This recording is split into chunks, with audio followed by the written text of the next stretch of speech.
Del versículo 1 al versículo 4 vamos a leer por el momento. Y la palabra del Señor dice así: la profecía que dio el profeta Habacuc. ¿Hasta cuándo, oh Jehová, clamaré y no oirás? Y daré voces a ti a causa de la violencia, y no salvarás. ¿Por qué me haces ver iniquidad y haces que vea molestia, destrucción y violencia están delante de mí, y pleito y contienda se levanta?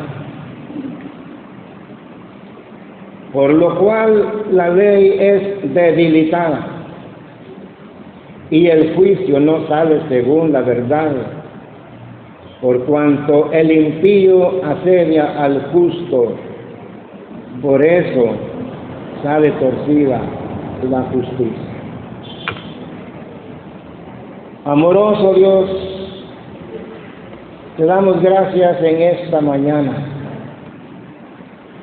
porque tú eres un Dios bueno, un Dios soberano, que ves todas las cosas y actúas cuando en tu soberanía tú lo quieres hacer. En esta mañana presentamos tu palabra y te suplicamos que esta palabra pueda llegar a la mente y el corazón de cada uno de nosotros. Te lo pedimos confiando en los méritos de Cristo Jesús. Amén. El profeta Habacuc tenía una carga muy profunda en su corazón, viendo las injusticias de este mundo. Él dice que había violencia, había destrucción, había pleito, y Dios estaba dejando pasar las cosas. Dios no se pronunciaba. En el versículo 4, el profeta Habacuc dice: por lo cual la ley es debilitada y el juicio no sale bien. El juicio no sale según la verdad, por cuanto el impío asedia al justo. Oigan bien, el impío asedia al justo. Y es por eso que la justicia sale torcida.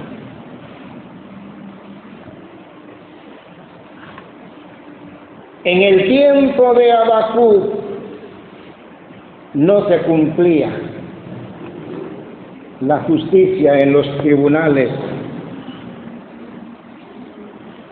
Los abogados y los jueces no protegían al inocente. Los abogados y los jueces no protegían a los justos. Ellos manipulaban las cortes. No había una jurisprudencia legal en los tiempos de Habacuc, porque después de dictaminar el juez la justicia, el pobre, el justo, el inocente salía perdido. Y los poderosos de la tierra salían victoriosos. Había llanto, Había gritos en las afueras de los tribunales, en pugna, en pleito, porque los jueces corruptos se vendieron, recibieron el soborno y los justos salieron muy mal parados y los encarcelaban. Eso era lo que estaba pasando, mis amados hermanos. Vivimos en una sociedad corrupta. Porque eso fue en los tiempos del Antiguo Testamento. Eso fue en los días del Nuevo Testamento. Y es así todavía en nuestro tiempo. Mis amados hermanos, en el tiempo de Habacuc no había recurso y amparo. No se podía reclamar contra las resoluciones hechas por los jueces. Punto final. La sentencia estaba dictada. No habían recursos de amparo. Tampoco habían apelaciones para acudir a los tribunales superiores o a los jueces superiores para que enmiendan la falsa justicia que los jueces que se dejan sobornar.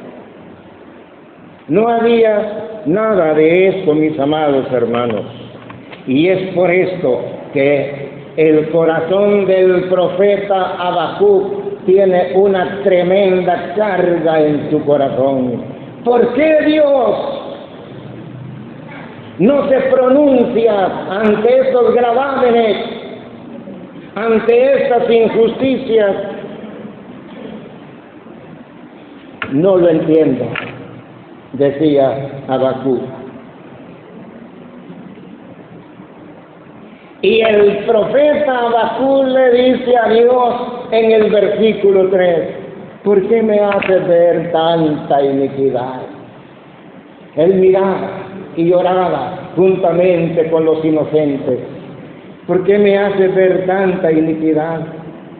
¿Por qué me haces ver molestia y destrucción y violencia? Están delante de mí, delante de mis ojos.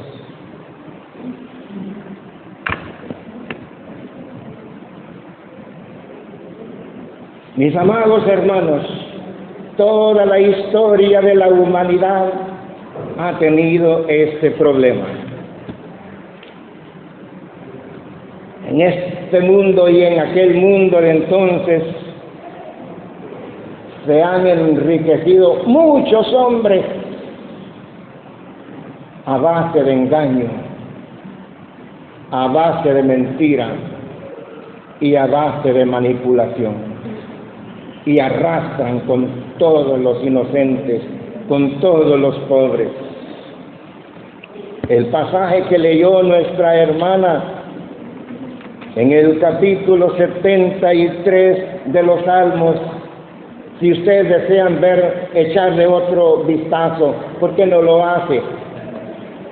Porque aquí tenemos la queja del profeta Isaías. El profeta David. Ciertamente es bueno Dios para con Israel, para con los limpios de corazón. Dice el rey David. En cuanto a mí, casi se deslizaron mis pies. Por poco resbalaron mis pasos. o mejor dicho sería, por poco resbalaron mis pies. Esto mismo dicen muchos de los hombres de Dios en la Biblia. En este mundo hay ateos, en este mundo hay agnósticos y en este mundo hay escépticos. Los ateos son aquellos que niegan a Dios, que no creen en Dios. Los agnósticos son personas que ni niegan ni afirman la existencia de Dios. Y los escépticos son aquellos que dudan de las promesas de Dios. Dudan de que si Dios puede hacer la misericordia y la bondad. Y hay muchos escépticos y hay muchos agnósticos en muchas de nuestras iglesias evangélicas. Cristianos, miembros de la iglesia, pero agnósticos, pero escépticos. ¿Por qué?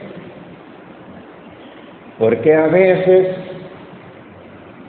hay una familia que se quedó sin trabajo. Oran y oran y oran y no hay respuesta de Dios. Se acabó el dinero. Buscan un trabajo y por ningún lado lo pueden encontrar.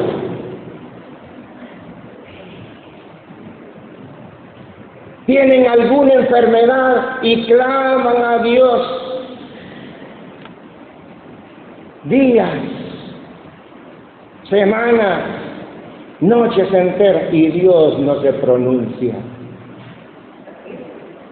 Pero Dios es soberano y puede sanar a su discreción. Que Dios es amor, lo leemos en la Biblia. Dios es amor y profundo amor. Por eso, en el Antiguo Testamento también se levantó un movimiento llamado el dualismo religioso, que todavía existe hoy.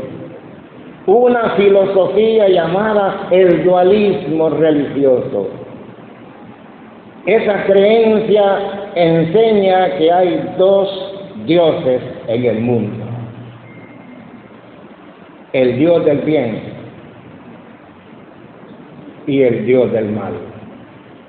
Estos dos dioses existen en el mundo, porque vivimos también en un mundo politeísta, donde abundan los dioses de madera, de yeso, de metal.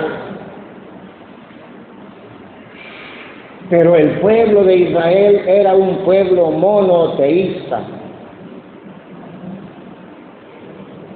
Y el monoteísmo es creer en un solo Dios. Pero la filosofía del dualismo religioso es que cuando se manifiesta el Dios del bien, hay salud, hay trabajo, hay dinero, hay prosperidad, hay bendición, hay vacas.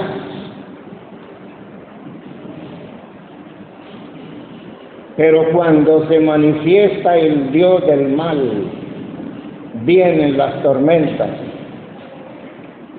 con sus grandes crecientes, botan las casas, se lleva el ganado, arrasa con todo, se lleva a las personas, porque se manifestó el Dios del mal. Pero eso no existe, hermano. El dualismo religioso no existe. Dios deja que el hombre haga esas injusticias, pero ya tiene su plan. Cuando el profeta Habacuc le pide a Dios intervención. Porque miren lo que dice del versículo 5 en adelante: mirad entre las naciones y ved y asombraos, porque haré una obra en vuestros días que aun cuando se contare no la creeréis. Porque he aquí yo levanto a los caldeos, nación cruel y presurosa que camina por la anchura de la tierra para poseer las moradas ajenas. Y esta es la otra carga del profeta Habacuc. ¿Por qué? Porque Dios ya tenía preparado levantar a una nación poderosa para destruir a los abogados y a los jueces que estaban manipulando la justicia y haciendo salir mal a los inocentes. El Señor va a enviar una invasión poderosa, como son los caldeos, como dice aquí en el versículo 6. Yo levanto a los caldeos. Y para conocimiento de ustedes, los caldeos son los mismos de Babilonia, son babilónicos, pero aquí se les está llamando caldeos. Y el profeta le sigue reclamando a Dios. En el versículo 13 leemos: muy limpio eres de ojos para ver el mal. No puedes ver el agravio. ¿Por qué ves a los menospreciadores y callas cuando destruye el impío al más justo que es? Porque los de Babilonia eran más impíos que los mismos israelitas. Ese es el motivo. Sigamos viendo, hermanos, lo que dice David en el Salmo 73. Cuando dice: por poco resbalo.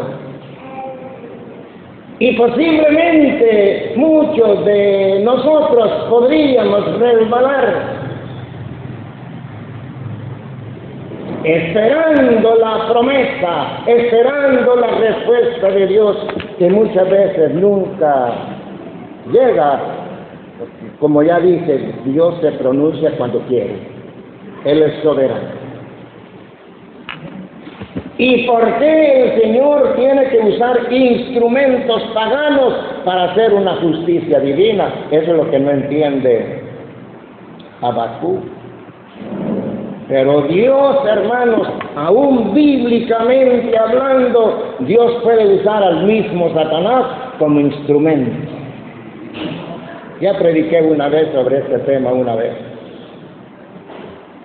Satanás como instrumento de Dios. Ahora está usando un pueblo rebelde. Dice David en el versículo 3: porque tuve envidia de los arrogantes, viendo la prosperidad de los impíos, porque no tienen congoja por su muerte, pues su vigor está entero, dice David, hablando de los hombres que no conocen a Dios.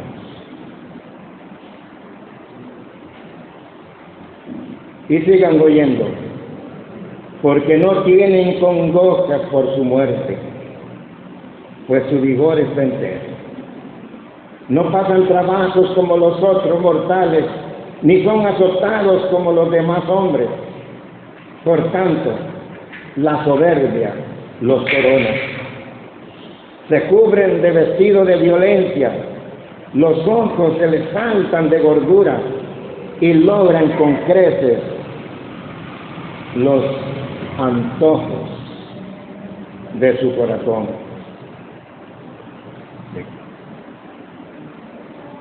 Se mofan y hablan con maldad de hacer violencia, hablan con altanería, ponen su boca contra el cielo y su lengua pasea la tierra.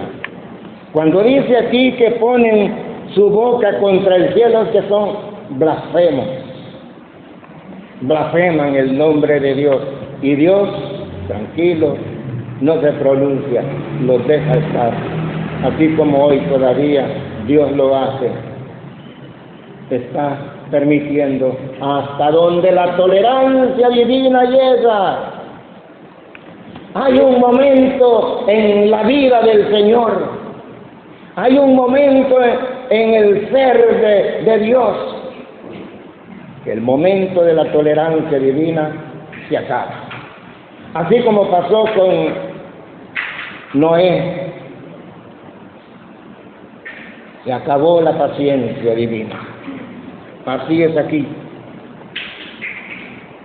Por eso Dios hará volver a su pueblo y aguas en abundancia serán extraídas para ellos. Y dicen, ¿cómo sabe Dios?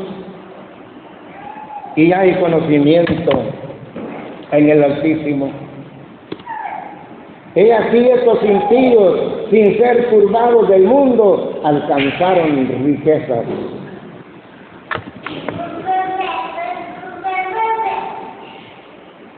El hombre que no conoce a Dios puede alcanzar riquezas por engaño, con mentira y manipulación, y se pueden hacer multimillonarios.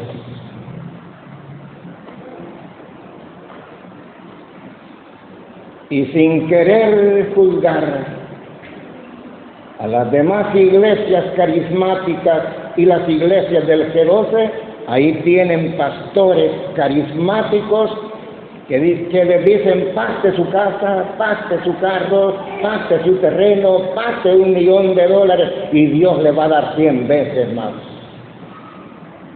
Y como hay tanta gente supersticiosa y pacta, tal como dice, Benny Hinn tiene $300 millones en el banco, tiene un yate, tiene avión, tiene de todo, y hay cientos de pastores o miles de pastores en el mundo donde son multimillonarios, y ellos dicen la bendición de Dios, la bendición que Dios les da. Pero estos pastores también son manipuladores, engañadores y mentirosos, y por eso son multimillonarios. Pero son esas sectas, le vamos a llamar así, sectas religiosas del Evangelio de la prosperidad, porque eso no es de Dios. Los hombres pueden prosperar en este mundo cuando hacen esas cosas.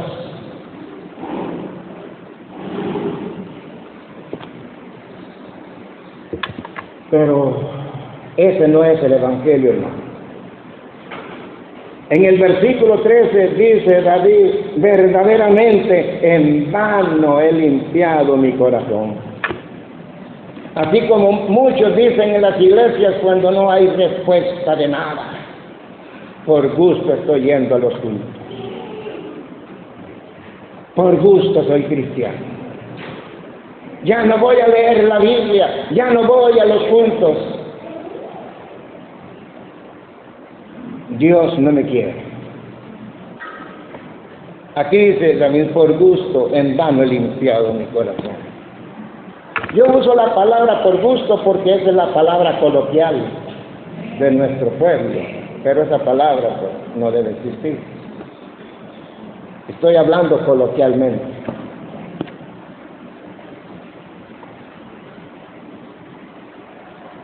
Pues he sido azotado todo el día y castigado todas las mañanas.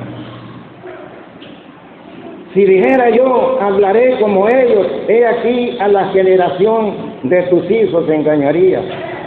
Cuando pensé para saber esto, fue duro trabajo para mí. hasta que entrando en el santuario de Dios comprendí el fin de ellos. Hasta ahorita está comprendiendo el salmista David el fin de los impíos, el fin de los paganos, que no va a ser nada bueno, hermanos. No va a ser nada bueno. Ciertamente los has puesto en deslizaderos, en asolamientos los harás caer. Como han sido azotados de repente, perecieron, se consumieron de terrores. Como sueño del que despierta, así, Señor, cuando despertares, menospreciarás su apariencia. Bueno, mis amados hermanos, el Salmo sigue hablando de la queja de David, al igual que Habacuc.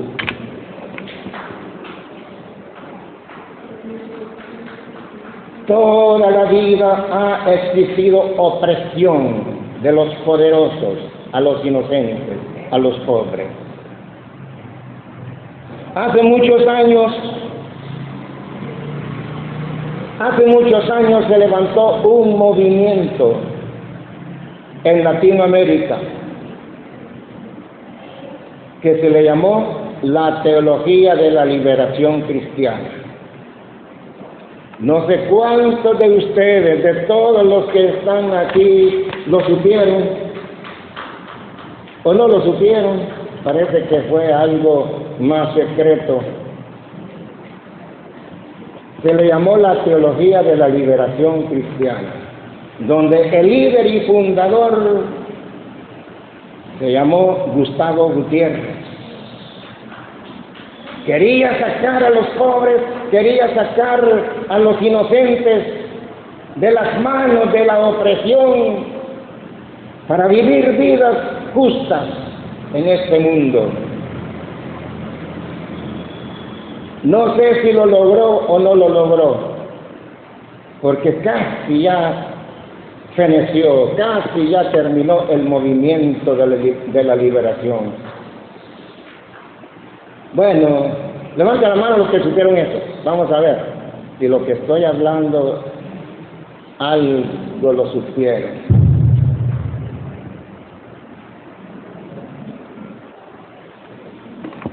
Miren, hermanos, aún en nuestros tiempos, les invito a ver lo que dice Santiago. ¿Por qué se levantó ese movimiento, esa teología de la liberación cristiana? Santiago capítulo 5 dice: vamos ahora, ricos, llorad y ayudad y aullad por las miserias que os vendrán. Vuestras riquezas están podridas y vuestras ropas están comidas de polilla. Vuestro oro y plata están enmohecidos, y su moho testificará contra vosotros y devorará del todo vuestras carnes como fuego. Habéis acumulado tesoros para los días postreros. He aquí, clama el jornal de los obreros que han cosechado vuestras tierras, el cual por engaño no les ha sido pagado por vosotros, y los clamores de los que habían cegado han entrado en los oídos del Señor de los ejércitos.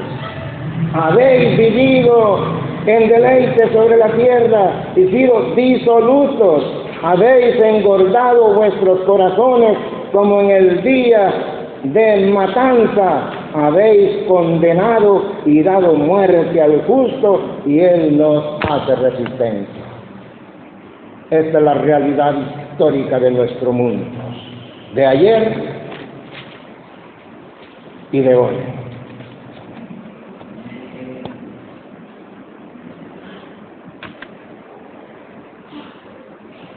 Vemos en las palabras de la Biblia, hermanos, que tanto la queja de Habacuc,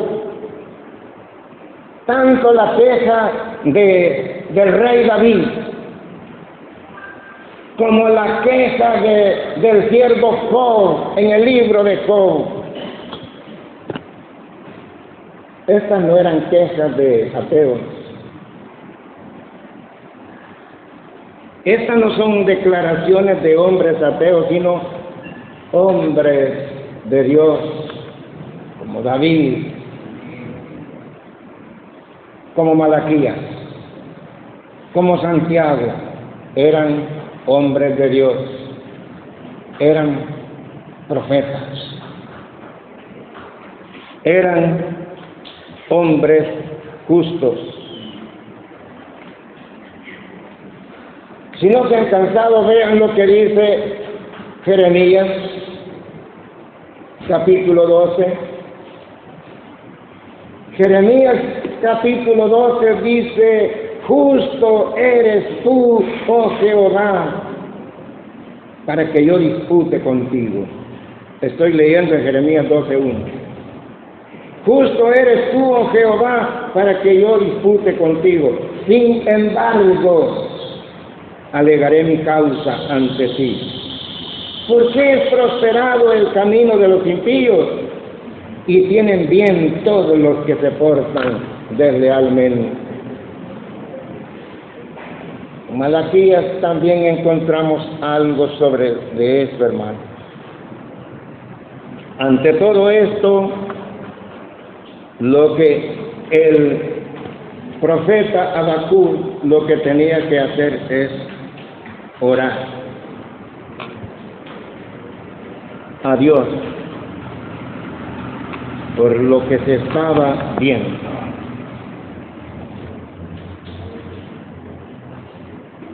Hace poco prediqué aquí un tema: ¿por qué sufren los justos? Y di algunos textos bíblicos como base. Pero yo quiero pedirles, hermanos, que también le puedan echar un ojazo al libro de Job. Hay motivos, hermanos, en la vida cristiana por la cual muchas veces el justo gime, el cristiano gime. Vamos a ver. Lo que el siervo Job estaba pasando.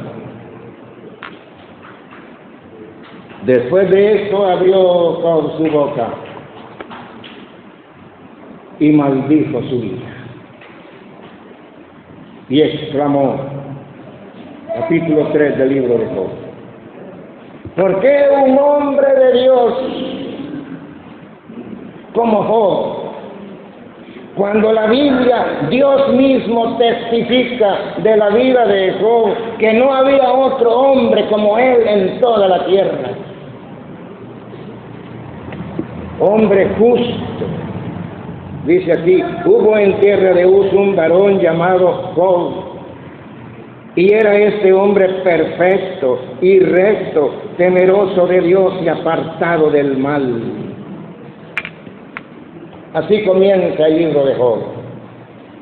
No había otro, era un modelo de hombre.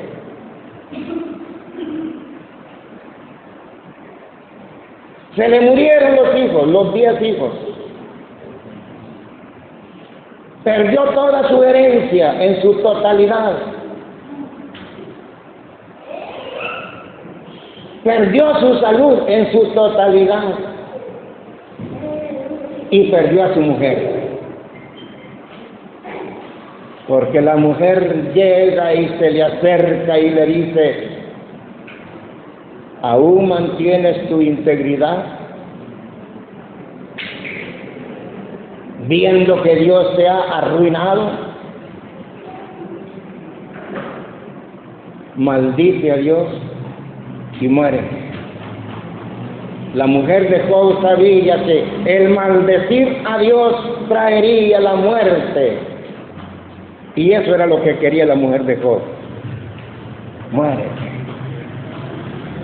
Porque lo miraba un hombre con llagas purulentas de pies a cabeza, que sus huesos se le veían.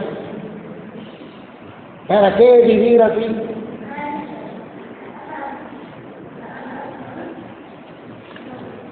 Y ahora el siervo Job está diciendo, hermanos, después de esto abrió Job su boca y maldijo su día. ¿Por qué un hombre como estos, como él, como Job, tiene que maldecir el día de su nacimiento? Hay hermanos en la realidad que han caído en pruebas profundas, pero han mantenido su fe y su amor a Dios. Como dijo el siervo Job, aunque me mate, en Él esperaré. Sus oraciones a Dios de ustedes, hermanos, que han testificado, hay que seguir orando, aunque se tarde. Dios contestará.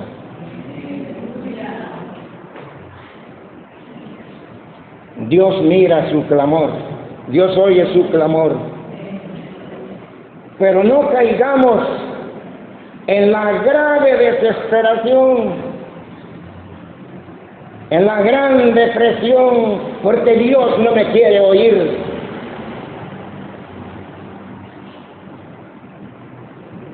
Bueno, ya dije hace un rato, Dios actúa a su discreción. Él es soberano de los cielos y de la tierra. Él tiene soberanía sobre usted, sobre mí, sobre toda la iglesia y del mundo entero.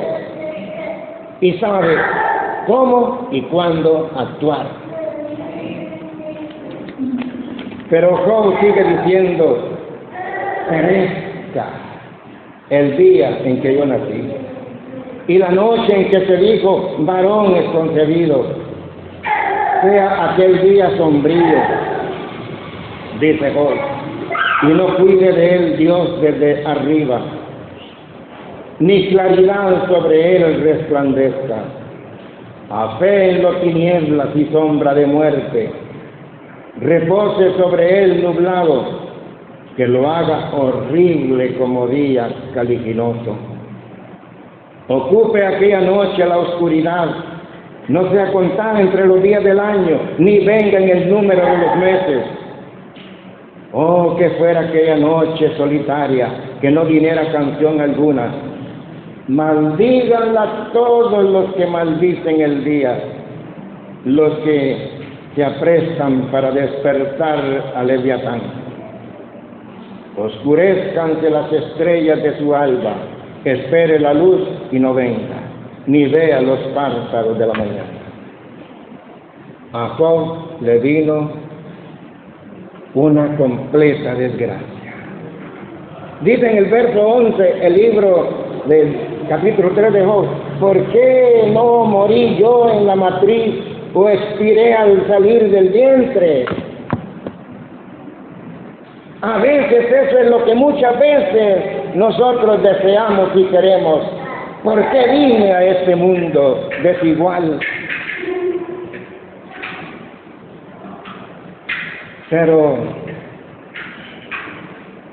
hay controversias profundas, hermanos, en la vida de los diferentes hombres.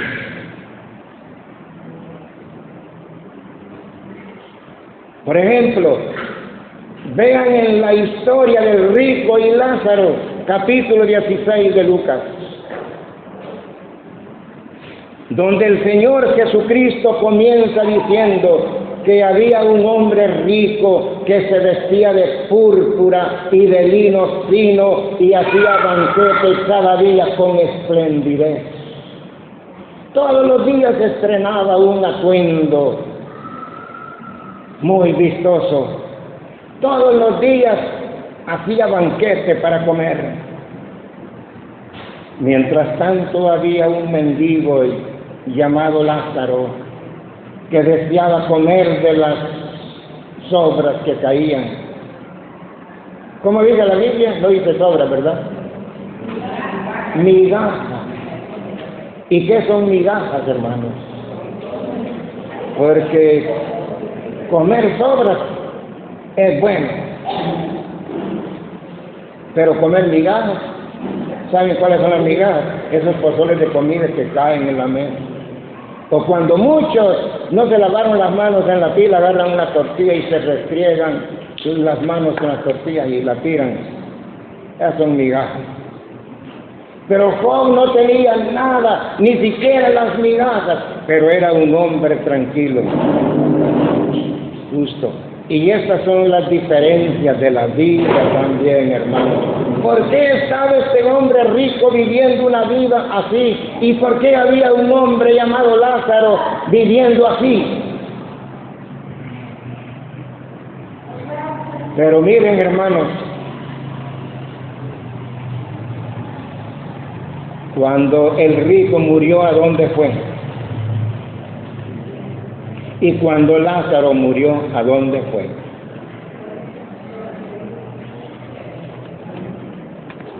Ya voy a terminar, hermanos. Quiero decirles además que hay muchos hombres en este mundo sufriendo graves necesidades, así como Lázaro. El contraste entre el rico y Lázaro. Me contaron en una familia cuando vivimos en Llano Largo, Gualán. Había una familia que mataban hasta 2 y 3 patos, los hacían guisados. Lo que no se comían, la olla quedaba llena de carne guisada, de carne de pato, y la iban a tirar el barranquito, mientras hay gente muriéndose de hambre. Y eso pasa en todas las sociedades, hermanos. Aquí puede pasar, pero que nunca pase en los que nos llamamos pueblo de Dios. Porque si usted hace comida y no se la comió y la va a tirar afuera, como hijo de Dios, como hija de Dios, está pecando gravemente delante de la presencia de Dios. Que como cristianos no podemos hacer eso, tirar la comida porque hay gente muriéndose de hambre.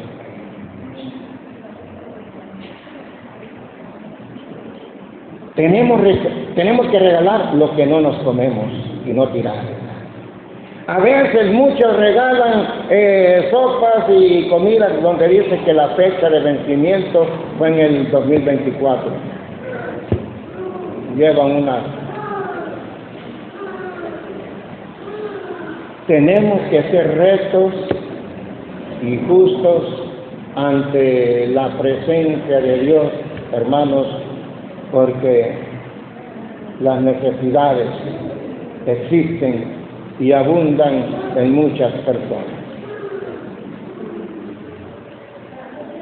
No me da vergüenza contarles que, bueno, no voy a decir el pueblo, en 2 pueblos nos pasó. Nos llevaron, hermanos, una panada de tamales después de Navidad, pero lo llevaron como 4 días después, cuando abrimos un tamal completamente sucio. Y nos pasó por 2 veces, hermanos.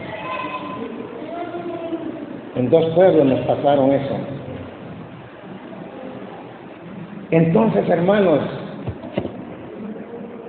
¿qué tanto pecamos contra Dios cuando estamos regalando lo que nos sirve?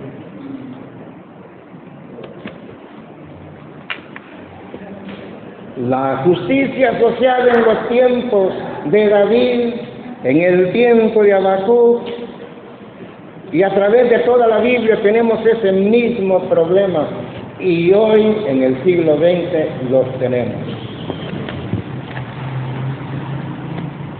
Acercarnos más a Dios, ese es el camino. Ahora, en cuanto a los que sufrimos,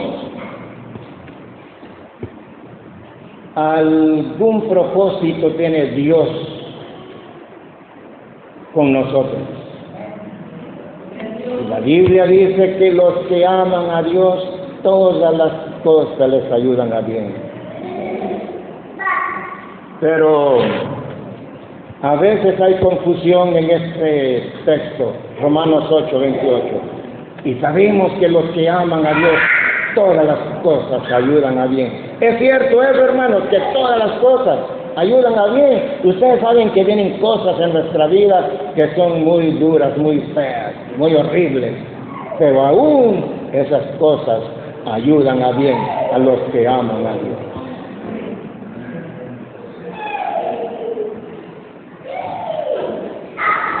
Todas las cosas buenas y juntas son las que vienen a funcionar.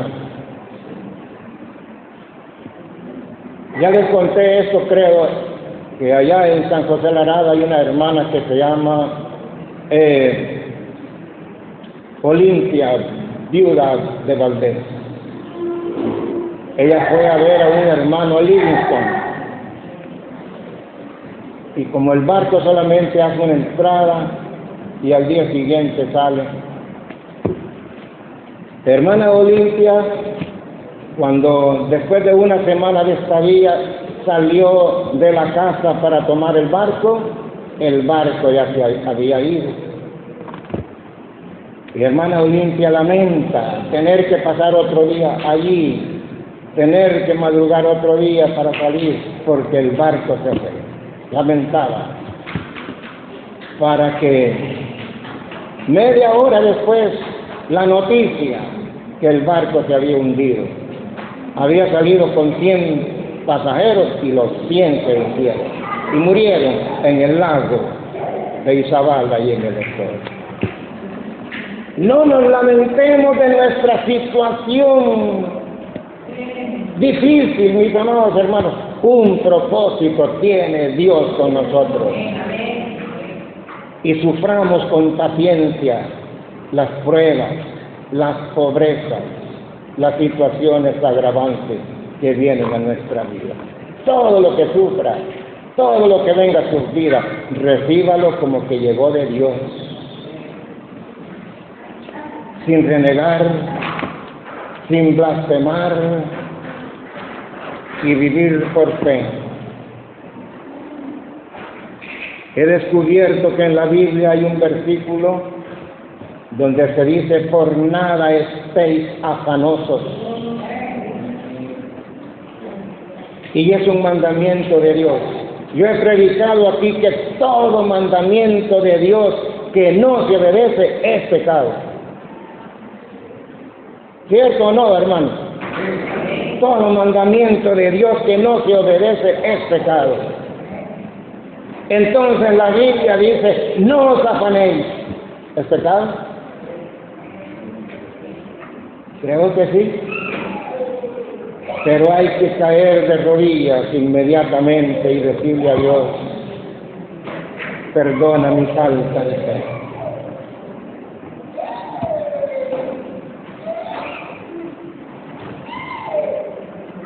Y decirle: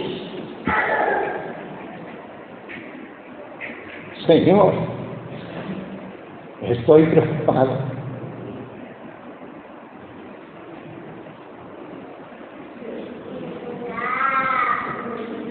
Me preocupo, Señor. Pero venir a Él y confesarle.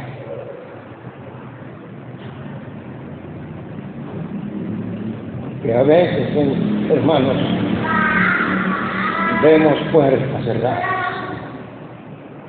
A veces no hay solución. Y la lucha sigue. Que Dios les bendiga.